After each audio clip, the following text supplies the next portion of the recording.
बिस्मिल्लाहिर्रहमानिर्रहीम। अस्सलाम वालेकुम। वैसे तो हमारे माशरे में लड़कियों के रिश्ते इसीलिए ठुकरा दिए जाते हैं, इनका वजन बहुत ज़्यादा है। लेकिन मेरा रिश्ता मेरे वजन की वजह से हुआ था। जी हाँ, मेरा नाम सैमा है। मैं बहुत ज़्यादा मोटी तो नहीं, लेकिन बारी बार का वजूद की मालिक थी। मेरे ख़ानदान में लड़कियाँ बहुत ज़्यादा थी, सबकी ही आए रोज़ शादी हो रही थी। तकरीबन हर 2 महीने बाद किसी की मंगनी या निकाह होने की खुशी में हम लोग इनके घर मुबारक देने के लिए जा रहे होते हैं। मेरी अम्मी का दिल बड़ा खटा था, क्योंकि मैं इनकी इकलौती बेटी थी और चाहती थी कि मेरी शादी हो जाए। उम्र भर मेरी अब निकलती जा रही थी, पर मेरी शादी नहीं हो रही थी। सब लोग मुझे उल्टे सीधे मशवरे देते थे। कोई कहता है कि ये खाओ, तो कोई कहता है वो ये नहीं खाओ। मुझे अपने आप से कोई मसला नहीं था। मैंने कभी खुद को ये नहीं कहा कि मैं ऐसी क्यों हूँ या मुझे ऐसा नहीं होना चाहिए, क्योंकि मुझे पता है कि जैसी मैं हूँ सो हूँ। इसमें ना तो मेरा अपना कोई कसूर है, ना ही किसी और का फायदा या नुकसान है। लेकिन जब आपके साथ इस तरह कोई मसला होता है तो बहरहाल वाले तो बाद में बात करते हैं। पहले तो आपके घर वाले आपके लिए ऐसी बातें करते हैं कि आपकी हिम्मत बिल्कुल ही टूट जाती है। मेरे साथ भी यही हो रहा था। लेकिन एक दिन ही मैं अपनी सहेली के घर से वापस आई तो मेरी अम्मा बहुत खुश थी। मेरा मुँह माथा चूम रही थी। उन्होंने कहा कि तेरी तस्वीर पर एक जगह बेची हुई थी, इन लोगों ने हाँ कह दिया है और वो आज तुम्हें देखने के लिए आ रहे हैं। मैंने कहा उन्होंने तो इस बात के लिए हाँ किया है कि वो हमारे घर आ रहे हैं, मुझे देखे तो इनकार कर देंगे। मेरी अम्मी ने कहा कि नहीं, मेरी लड़के की माँ से बात हो गई है, वो बहुत ज़्यादा खुश थी और बहुत अच्छे अमीर लोग हैं। मैंने कहा मुझे पता है कि आज मैं फिर रिजेक्ट होने वाली हूँ। खैर मैं तैयार हो गई और वो लोग आ गए। उन्होंने कोई बात ही नहीं कही, बस यही पूछने लगे कि शादी कब तक कर सकते हैं। इसका मतलब है कि मैं उनको पसंद आ गई थी। जब उन्होंने लड़के की तस्वीर दिखाई तो मैं हैरान रह गई। लड़का भी मुनासिब था, उसका तो थोड़ा सा कलर सालवा था, लेकिन वैसे वो तो अच्छी शक्ल सूरत का था और अमीर लोग भी थे। शायद वही हुआ था कि देर आए दुरुस्त आए। ये लोग ईमानदार भी थे। उन्होंने कहा हमने एक लड़की से पहले ही अपनी बेटी की शादी करवाई थी, लेकिन वो 1 महीने बाद ही वापस चली गई थी। वो भी खुश नहीं रहती थी और शायद किसी और से मोहब्बत करती थी, इसीलिए बिल्कुल भी खुश नहीं रहती थी। घर में भी इसका रवैया ख़राब था, वो खुद ही चली गई। मेरी माँ ने कहा कि आप लोग की ईमानदारी है कि आप लोगों ने बता दिया, हमें कोई मसला नहीं है, आजकल ऐसे होता रहता है। इसमें लड़के का कोई कसूर नहीं था। मेरी शादी होगी। मेरे शोहर का नाम अनवर था। मैं अपने घर में आ गई। शादी की पहली रात भी अच्छी गुजर गई। अनवर का रवैया मेरे साथ बहुत अच्छा था। मेरी सास भी मुझसे खुश थी। शायद में कुछ बातें लोग कह रहे थे, लड़की जरूरत से ज्यादा मोटी है। मेरी सास ने इनको ऐसा करा जवाब दिया कि वो खामोश हो गए। मेरी सास ने कहा ना तो ये पहले आप लोगों के घर खाना खाती रही है, ना ही शादी के बाद हम लोगों के घर से खाना खाएगी। पहले अपने माँ बाप के घर से खाई आई है और इंशाल्लाह हम लोग इसको अच्छी ही खिलाएंगे। हम लोगों को फिक्र करने की ज़रूरत नहीं है। मैं बहुत खुश थी कि मेरी सास बड़ी दिमाग थी। मैंने सोच लिया कि इनकी हर बात मानूंगी। ये लोग काफ़ी अमीर थे, इनके घर में काफ़ी चीज़ें थी, दुनिया की दौलत की हेर फेर थी, किसी चीज़ की कमी नहीं थी। उन्होंने मुझे भी कहा कि कोई काम करने की ज़रूरत नहीं है, बस अपनी सेहत पर ध्यान दो। मैं भी खुश थी। शादी का पहला दिन था जब सुबह मेरी सास ने मुझे अपने पास बुलाया, मेरे हाथ पर बोसा दिया और कहा कि मेरी प्यारी बहू, तुम बहुत ज़्यादा खूबसूरत हो। फिर उन्होंने मुझे एक ऐसी बात बताई कि मैं थोड़ी सी हैरान हुई। उन्होंने कहा कि बेटा देखो, हमारे खानदान में लड़के बहुत ज़्यादा कम है, बस एक मेरा बेटा है और एक मेरी जेठानी का।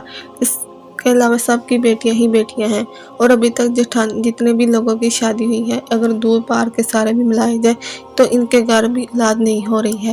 एक लड़का है जिसके घर में बेटी पैदा हुई है। मैं चाहती हूँ कि जल्दी जल्दी औलाद पैदा हो जाए और तुम हमें प्यारा सा पोता दो। मुझे इस बात पर कुछ भी बुरा नहीं लगा, क्योंकि शादी के बाद ये सब कुछ होता है और माएँ अपने बेटों की शादी इसलिए करवाती हैं कि घर में बहू आ जाए और इसके बाद पोता पोतियाँ आ जाए। मैंने कहा मुझे कोई मसला नहीं है, अल्लाह ने चाहा तो जल्दी औलाद हो जाएगी। मेरी सास का कहना था कि ऐसा ही होगा, इसके लिए काम करना पड़ेगा, जिसके बाद ये सारे महल्ले बहुत आराम से गुजर जाएंगे। मैंने कहा जी कहीं। उन्होंने कहा मेरे हाथ पर एक चीज़ रख दी और कहा कि तुम इसको अपने कमर पर बांध लो। मैंने जब इस चीज़ को देखा तो वो काला धागा था। मेरी सास ने कहा ये तुमने अपने कमर के ऊपर बांध लेना है और इसको उतारना नहीं है, कभी कभी इसको खुद नहीं उतारना। मैंने कहा फिर इसको कौन उतारेगा? तो उन्होंने कहा कि इसको 24 घंटे के बाद उतारना है और तुम्हारा ससुर उतारेगा, सिर्फ वही इसको उतार सकते हैं, अपने शोहर से भी मत उतारना। मैं थोड़ी सी हैरान हो गई। उन्होंने कहा बेटा कुछ मामला तो होते हैं जिन पर हम ज़्यादा सफाई पेश नहीं कर सकते। लेकिन हमें इनको निभाना पड़ता है। हम चाहते हैं कि तुम एक साथ 7 बेटों की माँ बनो, और अगर ये सब कुछ इस तरह होता रहा तो सिर्फ 7 बच्चे पैदा करोगे, और मैं तुमसे वादा करती हूँ कि इसके बाद तुम्हें मुझसे जो मांगोगी मैं तुम्हें दूंगी। वैसे तो ये सब कुछ तुम्हारा है, लेकिन मैं तुम्हें इस घर के मालिक बना कर रखूंगी। उन्होंने धागा मुझे दिया और मैंने अपने कमर पर बांध दिया। फिर मैं ये सोच के परेशान हो रही थी कि इस धागे को मेरे ससुर ने खोलना है। मेरे शोहर को अभी इस बात का पता तो चल जाना था, फिर वह ऐसे पेश आ रहा था जैसे उसे नहीं पता। इसका रवैया भी मेरे साथ ठीक था। मेरे साथ ऐसे ही पेश आ रहा था जैसे शोहर बीवी के साथ पेश आता है। हमारी मोहब्बत की शादी नहीं हो रही थी, लेकिन इसको मेरा हसास और ख्याल था। मैं इसमें खुश थी। मेरी सास ने कहा था कि मेरे ससुर रात को कमरे में आएंगे, मेरे सोने से पहले ये धागा खोल देंगे। मेरे ससुर देखने में इतने बुरे नहीं लगते थे। खानदान में पता चला था कि मेरी सास इनसे 10 साल बड़ी थी, लेकिन ये सारे पैसे इनके घर में इतनी दौलत जो थी वो मेरी सास की थी। वही अपने घर से लाई थी, जिससे मेरे ससुर कारोबार किया, और अब वो दोनों अमीर कबीर जोरों मशहूर थे। इसीलिए शायद उन्होंने अपने से 10 साल बड़ी की औरत से शादी कर ली थी। मेरे शोहर रात 10 बजे वापस आया करते थे। कारोबार में इतना बड़ा था, लेकिन वो कहता था मुझे बहुत काम होता है। जितना बड़ा कारोबार होता है इतना ज़्यादा काम होता है। मेरे ससुर 9 बजे कमरे में आ गए और उन्होंने कहा कि मेरा धागा बदलने के लिए आया हूँ। मुझे बड़ी शर्मिंदगी हो रही थी।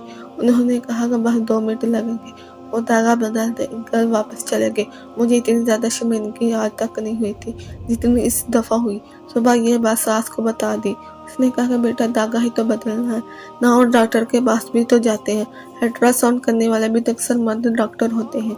जब औरत बच्चा पैदा करती है, प्रेशर करने वाला भी डॉक्टर भी मर्द होता है। तो हम लोग भी तो एक ऐसे ही अमल कर रहे हैं ना, इसीलिए कोई फर्क नहीं पड़ता। और फिर वो गैर थोड़ी है, तुम्हारे शोहर के बाप भी तो हैं।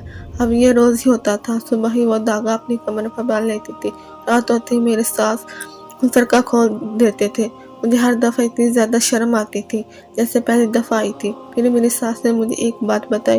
उन्होंने कहा कि हम हमेशा से चाहते थे कि हमारे बेटी को औलाद को हम देखें, क्योंकि हमारा बेटा थोड़ा सा अजीब सा है। वो सारी ज़िंदगी बाहर के मुल्क में ही पड़ा करता था, इसने हमको टाइम नहीं दिया था। हम छोटे बच्चों से बहुत ज़्यादा प्यार है, और जो लड़की हम लेकर आए थे उससे भी हमने यही सब कुछ कहा था, और वो ये सब कुछ करने को तैयार नहीं थी। इसके अलावा वो बहुत ज़्यादा कमज़ोर और दुबली पतली थी, इसके हम औलाद ही नहीं हो रही थी। एक दफ़ा औलाद होने लगी तो मिसकैरेज हो गया। डॉक्टर ने कहा कि ये बहुत ज़्यादा कमज़ोर है, इसलिए इनके साथ ऐसा हो रहा है, और ये एक वजह नहीं थी। अगर ये एक वजह होती तो मेरा बेटा इसको कभी भी नहीं छोड़ता। वो खुद ही खुला लेकर चले गए। जब मैंने तुम्हें देखा तो मुझे यकीन था तुम बहुत ज़्यादा सेहतमंद हो, तुम्हारे अंदर जान है और तुम बच्चा पैदा कर सकती हो, इसीलिए मैंने तुम्हारा रिश्ता कबूल कर लिया। अब मुझे समझ कि मेरे साथ मेरा रिश्ता क्यों कबूल किया था, लेकिन मुझे इतना बुरा नहीं लगा, क्योंकि रिश्ते वैसे भी मतलब की वजह से कबूल होते हैं। कभी कोई लड़की की शक्ल देखकर ये सोचता है इतनी खूबसूरत लड़की को लेकर आएंगे तो सारा मोहल्ला और खानदान वाले हम पर रक्श करेंगे। कभी कोई सामान देकर आता है तो कभी कोई ये देकर लड़के को ले आता है। लड़के अपने साथ बहुत सारा सामान भी लेकर आ रही है, नौकरी भी करती है। मेरी सास ने मेरी सेहत देखती थी, लेकिन मेरा तो फ़ायदा ही था, क्योंकि इसकी सेहत की वजह से मुझे बहुत लोग रिजेक्ट किया था। जब आज इनकी ये बात पता चली कि मैं एक बड़े घर की बहू हूँ, खुशी खुशी रह रही थी, वो बहुत ज़्यादा हैरान थे। जब मैंने अपने घर आई तो मेरा एक कज़न भी आई हुई थी, जो शादी में नहीं आई थी और अब मुबारक देने के लिए आई हुई थी। जब उन्होंने मेरे कपड़े जूते देखे, मेरा जेवर देखा तो हैरान रह गई।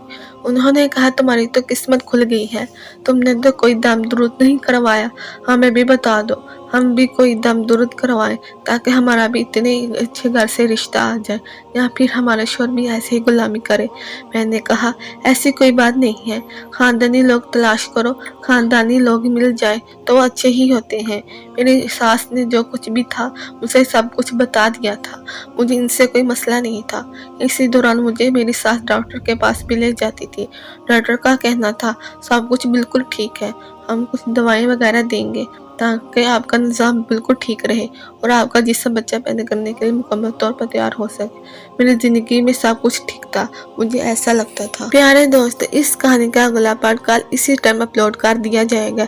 यह कहानी उन लोगों तक पहुँचेगी जिन लोगों ने चैनल को सब्सक्राइब किया होगा। Thank you.